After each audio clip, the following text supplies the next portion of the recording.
Vai do Prada, no Prada, no pai da acelerada.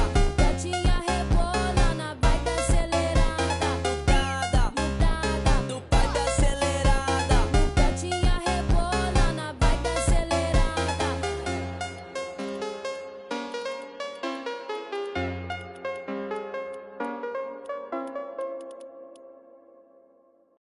Gelo no copo, piscando a fachada. Gatinha rebola na vibe acelerada.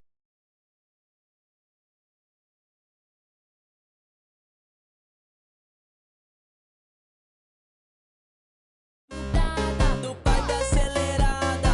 Gatinha rebola na vibe acelerada. Final de semana vai ter baile na quebrada.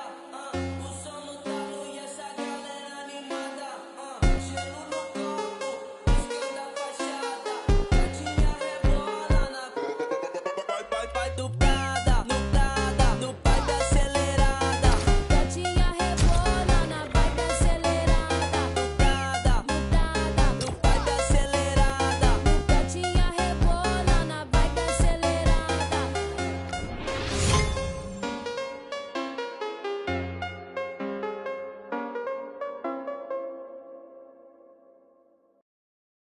Gelo no copo, piscando a faixa.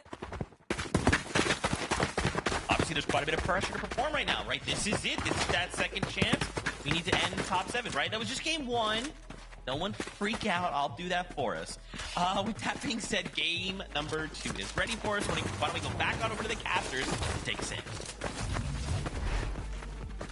Yeah, definitely. I think the pressure tournament's over. You put your feet on the battle bus and you got through game number 1, right, Jacob? Yeah, that's one thing that we learned throughout the stages here and throughout the years is game number 1 is usually the most stacked. It's usually where teams are filling each other out. Drop spots could tend to switch up as the day continues on. So we're really looking at the players that have that mental stamina so that way they can be in bad situations, get out of it, and still have a phenomenal tournament. Monster, these are 5 games left, and I know they're going to fly by fast. Yeah, it's looking pretty competitive as well. 60 point is the cutoff now, so you're going to have to average. So let's see it here for game number 2.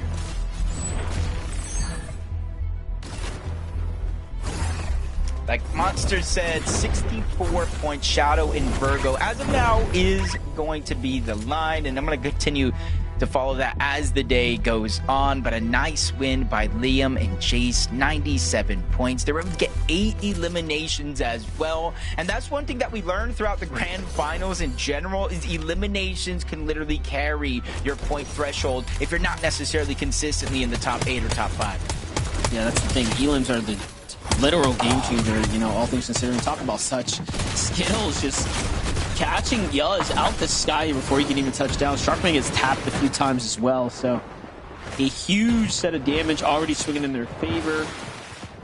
Surely Cam's gonna find this body, right? You're not gonna let him roll away now. I think he actually does get away.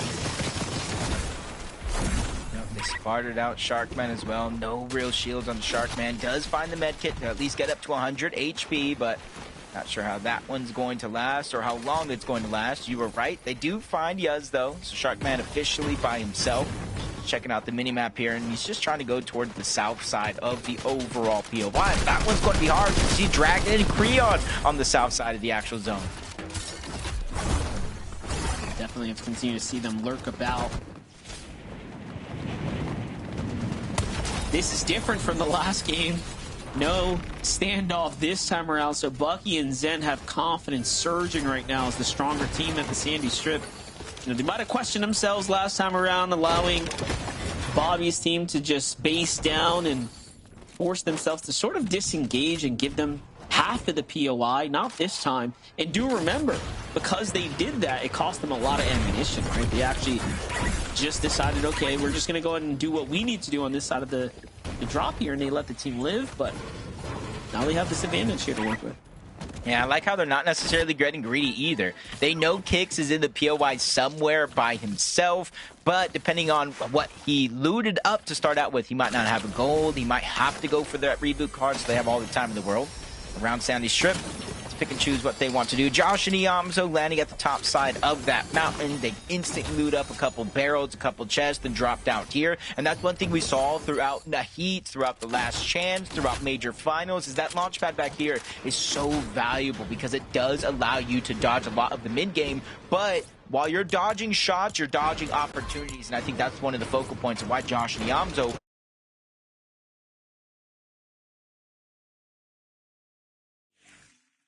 Gelo no copo,